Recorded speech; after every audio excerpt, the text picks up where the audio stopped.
This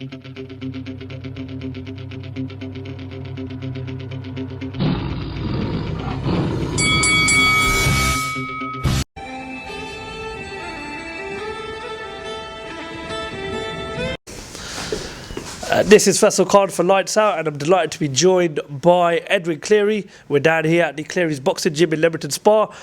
Edwin, how you doing? I'm fine, thanks. How's your weekend been going? I know most people like to have a nice, relaxed weekend, but you're down here working with Danny ahead of his professional debut next Saturday night at Villa Park. Talk to me, how's the preparation been going? Everything's absolutely on point. Absolutely everything's on point. Danny's had 90 amateur fights. And over the last, say, year, 18 months, he's got a little stale and he's just got to spring back in his step. His weight's well ahead of schedule. He's on it, super sharp, ready to go. What's it like training a fighter that's going into his professional debut? You know, how do you keep a fighter calm? How do you keep him well prepared? And how do you keep him well focused? I mean, I know you've done this a lot of times, but what's the difference between a professional debut to a normal fighter? Luckily for Danny at the moment, he's running around doing his medical, selling tickets, getting used to that, and it's taking the attention away from his actual pro debut, which is fantastic. Of course, it's all about baby steps. 2020 is a big year. Professional debut next Saturday at Villa Park. What's the plan for this year for Danny going forward?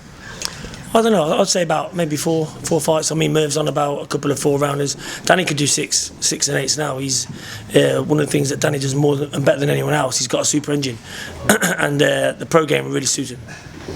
Amateur-wise, he achieved a lot. You know, what could you see Danny achieving in the next 2 to 3 years in terms of the professional side of boxing? One fight at a time. We'll be looking after Danny and making sure we hold him back a little bit. Danny will box anyone. You look at his amateur career, he'll box anyone and everyone, and he has. He's also given away weight in the amateurs, gone up a weight and boxed in the ABAs, for instance, just to look for the better and the tougher fights. So for Danny, it's not an issue. We just need to hold him back a little bit and don't push him too quick. On my way up here, I was speaking to Marvin Turner, and he told me a bit about yourself, all good things, of course. He told me that you used to train at the... He told me that you used to train up at the Ingles gym in Sheffield, the iconic Ingles gym. Firstly, talk to us about that experience. You know, what did you learn working at a place such as the Ingles gym? I was lucky enough to be there at 97 during probably the peak, but I could be here for 3 or 4 days and talk to you about the Ingles gym and their setup and the coaching, the boxers, Brendan himself. That's a documentary. One of the best experiences any human being can ever have in their life, to be being in and around Brendan Ingle at that time, and the stuff that I've learnt from the Ingle gym I bring down here, and that's why I believe that's why our gym is so successful. When you walked into the gym for the first time, you know, what was your overall assessment of it? Which fighter did you look up to mostly at that time at the Ingles gym? Wow, that was honestly, I travelled up to Brendan's on Sunday morning. I'd work till 5 in the morning because I work on the door at a nightclub. I walked up there, I was really tired. He just came out this door, handed me his keys. The gym's over the road, open up. And I'd never met him before.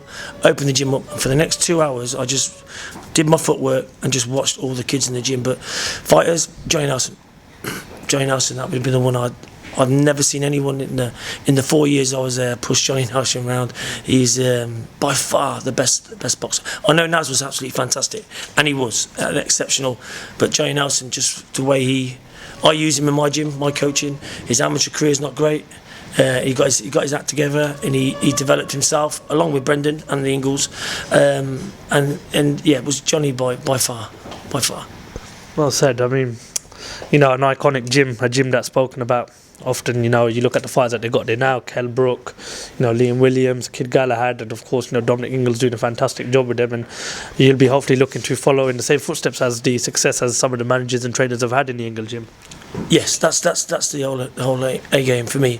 I've had this gym now for 12 years. I've had nobody ready for the pro game. I could have rushed some kids originally. I could have rushed Danny. Danny maybe would have been ready for the pro game maybe 2 years ago, but he needed to box. In my opinion, he needs to box at senior elite level for a period of time, so we can just get used to the level, should we say. And we also try to push him with England and GB, which didn't really materialise. But when you see Danny on Saturday night, you'll understand why.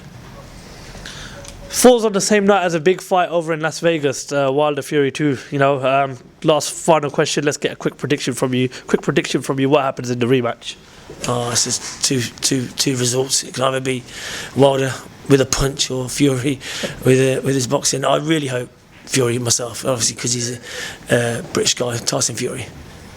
Edwin Cleary, thank you very much for your time. Thank you for letting us come down here today, and we look forward to speaking to you soon. More than welcome anytime you want. Brilliant. Top trainer, this man. Yeah. Going to go far. Let me tell you, watch this name, watch this space. You'll be down here regularly in the next few months or the next few years. The kids were churning out.